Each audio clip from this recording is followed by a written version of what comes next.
नमस्कार, मैं अशोक कुमार पांडे। स्वागत है आपका द क्रेडिबल न्यूज पर। नेतन्याहू ने एक वीडियो जारी करके कहा था कि हम ईरान पर हमले जारी रखेंगे, भले अमेरिका के साथ उसका समझौता हो जाए। बदले में आज ईरान ने 4 बार लगातार 4 राउंड मिसाइल फायरिंग की है इजराइल के ऊपर, और जिस तरह की तबाही देखने को मिली है, सारे सेंसर के बावजूद जिस तरह से वीडियो सामने आ रहे हैं, जिस तरह से तबाही देखने को मिली है, एक बात क्लियर है कि इस बार ट्रंप के जाल में नहीं फंसने वाला ईरान। और जब तक कोई फाइनल समझौता नहीं हो जाता है तब तक वो लगातार हमला करता रहेगा। मैं इस पर बात करूंगा, और भी बहुत सारे डेवलपमेंट हैं जिस पर बात करूंगा, लेकिन उसके पहले एक अलग सी बात। कल ईरान की एम्बेसी ने, जो भारत में ईरान की एम्बेसी है, उसने एक क्यूआर कोड जारी किया और क्यूआर कोड जारी करके कहा कि यहां पर आप ईरान के लोगों की मदद के लिए पैसे दे सकते हैं। मैं चाहूंगा कि एक बार आप जाएं और देखें कि ईरान की एम्बेसी के इस पोस्ट के नीचे कमेंट्स क्या हैं। वो कमेंट्स देखकर आपका दिल खुश हो जाएगा। आपको पता चलेगा कि हिंदुस्तान के अंदर, भारत के अंदर शिया सुन्नी मुसलमान तो छोड़ ही दीजिए, हिंदुओं ने जिस तरह से वहां पर जबरदस्त तरीके से योगदान दिया है अपने ईरानी भाइयों और बहनों के लिए, वो कमाल का है। एक पोस्ट मैं आपको स्पेशली दिखा रहा हूं। इस बंदे ने लिखा है, मैं मोदी का भक्त हूं और सब कुछ है, लेकिन अमेरिका ने ईरान के ऊपर जिस तरह से जबरदस्ती हमला किया है और बच्चों को मारा है, वहां सब कुछ किया है, मैं ईरान के साथ खड़ा हूं और ईरान को अपनी मदद दे रहा हूं। मैंने भी ट्विटर पर लिखा, फेसबुक पर लिखा, और वहां के कमेंट भी आप देख सकते हैं कि ईरान की मदद करने वाले में हिंदू मुसलमान सब शामिल हैं। आप अंदाजा लगाइए कि इस अकाउंट में इतने ट्रांजैक्शन हुए, इतने पैसे गए कि अभी आप करने जाएंगे तो शायद वो आपसे कहे कि डेंजरस है।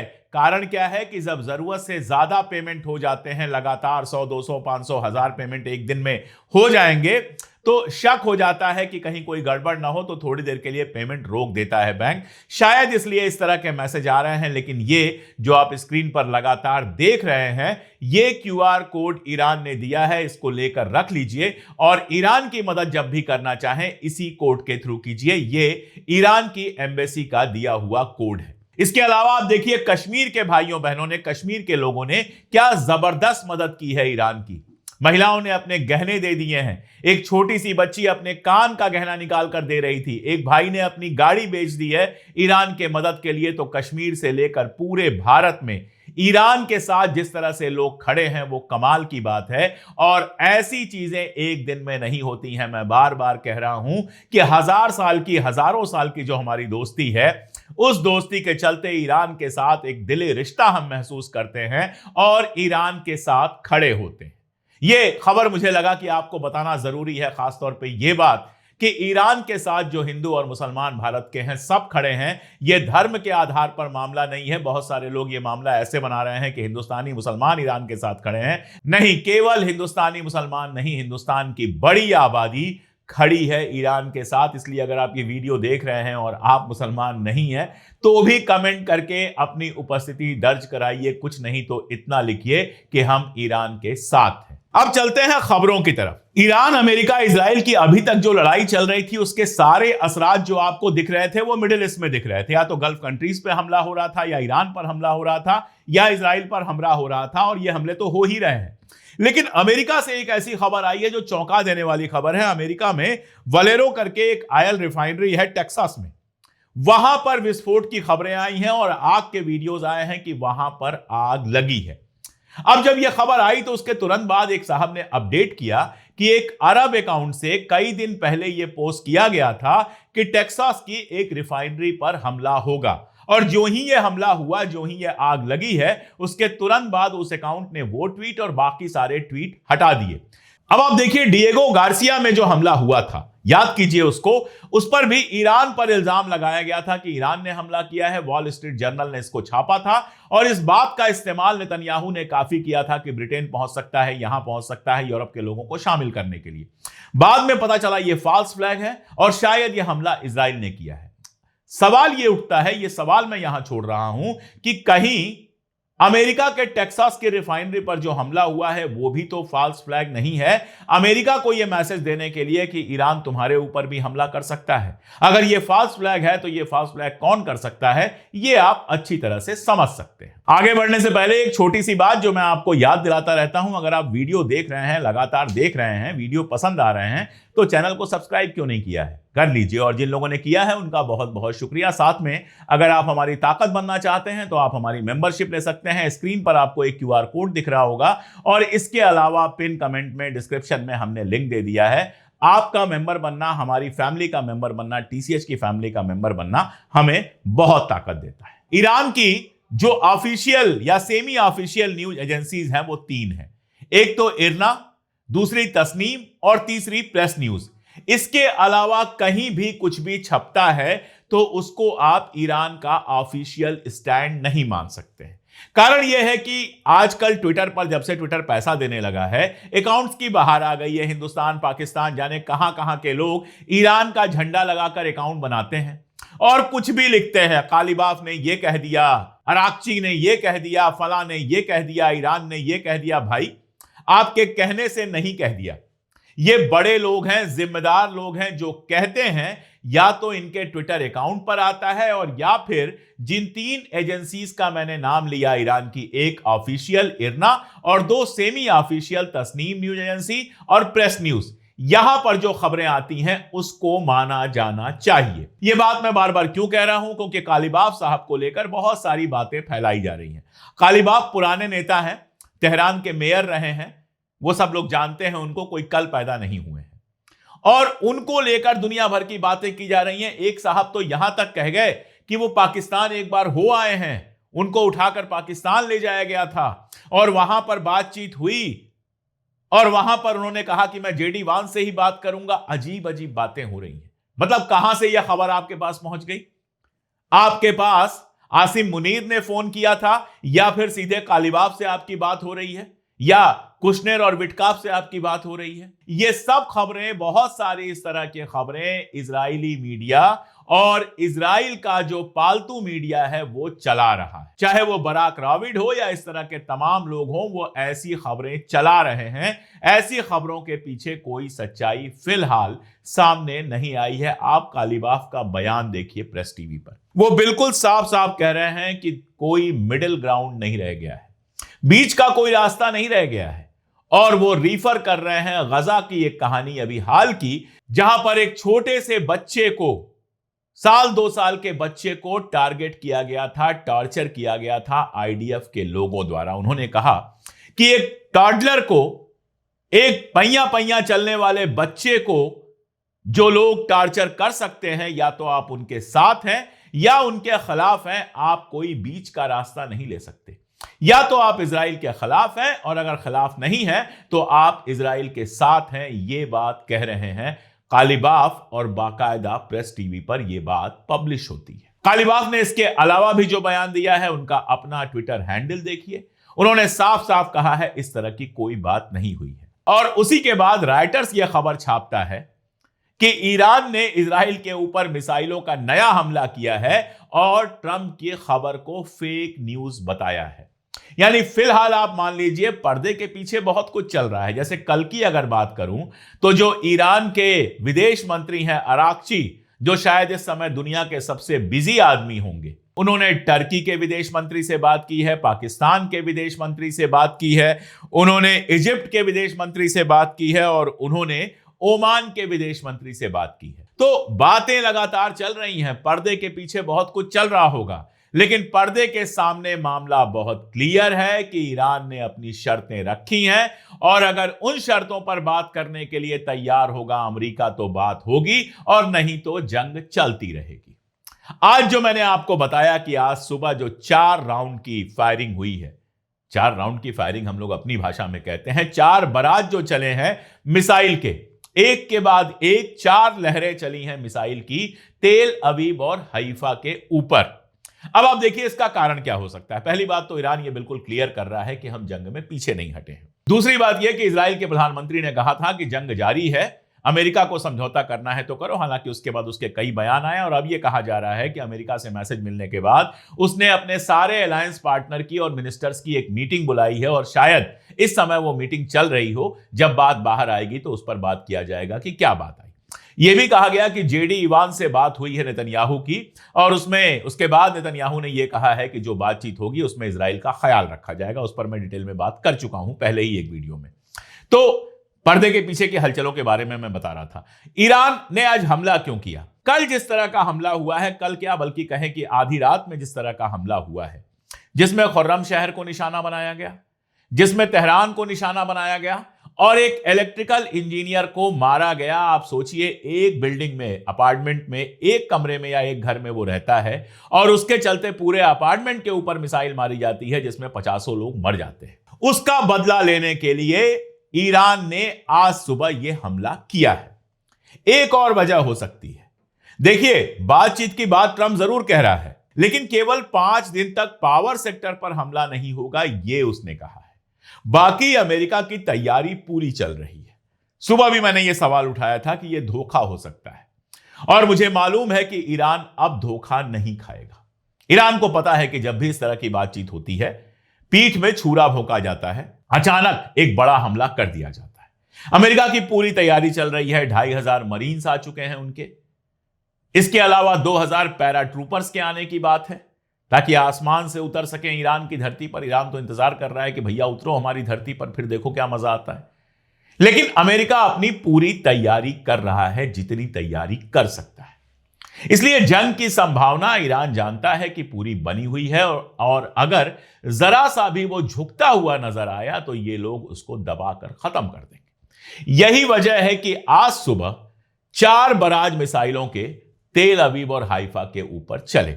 अब इसमें बताया यह जा रहा है कि कई मिलिट्री इंस्टॉलेशंस को नुकसान पहुंचाया गया।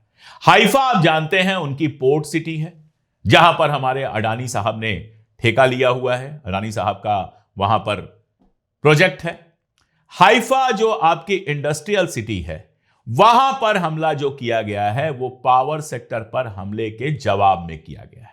बताया गया है कि अगर तुम हमारे पावर सेक्टर को हिट कर सकते हो, इशारा कर रहे हो हमारे इलेक्ट्रिकल इंजीनियर को मारकर या खुर्रम शहर को मारकर या हमारी गैस मैनेजमेंट की बिल्डिंग को मारकर, अगर तुम ये इशारा कर रहे हो कि तुम कर सकते हो हमारे पावर सेक्टर पर हमला, तो हम हाइफा पर निशाना लगाकर, हाइफा के पास एक जगह है नेशर, वहां पर यह हमला हुआ है, तो हम वहां पर हमला लगाकर तुम्हें यह बता रहे हैं कि हम भी हाइफा का आयल पोर्ट पूरा का पूरा जला सकते हैं।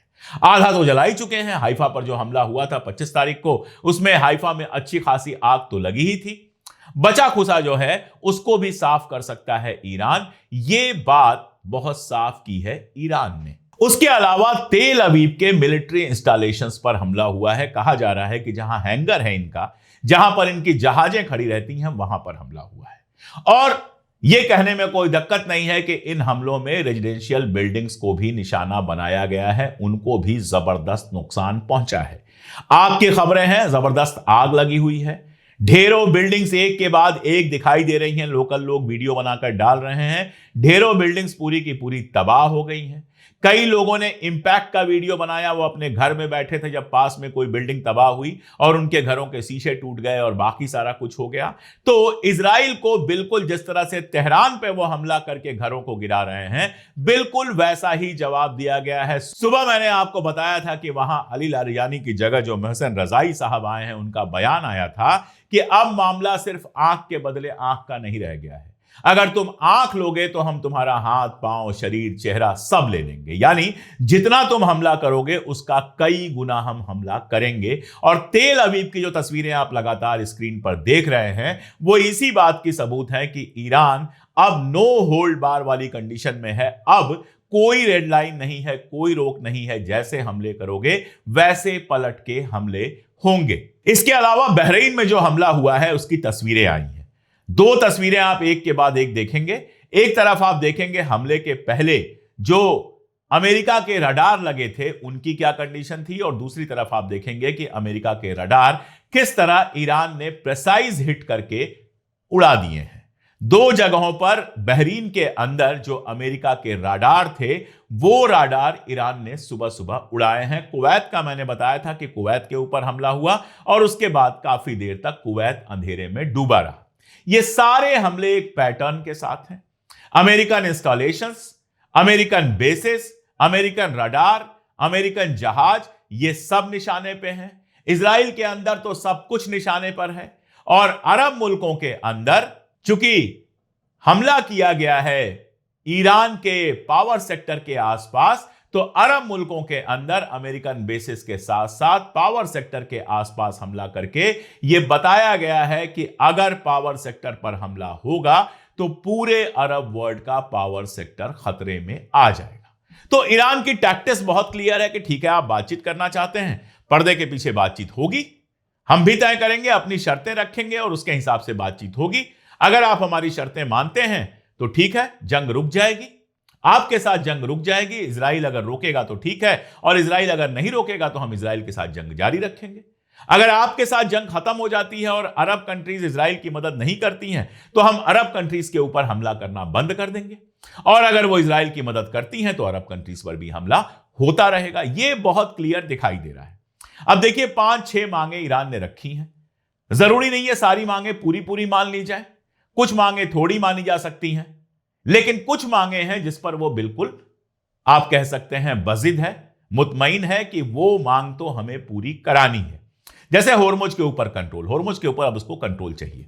इतने बरसों तक इतने प्रतिबंधों, सैंक्शंस के बावजूद ईरान ने कभी होर्मुज में कोई डिस्टरबेंस नहीं किया, लेकिन अब वो इस बात के लिए मुतमईन है कि होर्मुज से अगर आपकी जहाज निकलनी है तो आपको उसका टाल देना पड़ेगा। दूसरा, आपने सिविलियन फैसिलिटीज पर, बाकी सारी जगहों पर हमला करके जो हमारा फाइनेंशियल नुकसान किया है, वो नुकसान आपको भरना पड़ेगा, आपको मुआवजा देना पड़ेगा। अब मैंने सुबह कहा था कि इस मुआवजे की रसीद हो सकता है अरब मुल्कों पर ही कटे, अब वो अलग बात है, लेकिन मुआवजा तो देना पड़ेगा।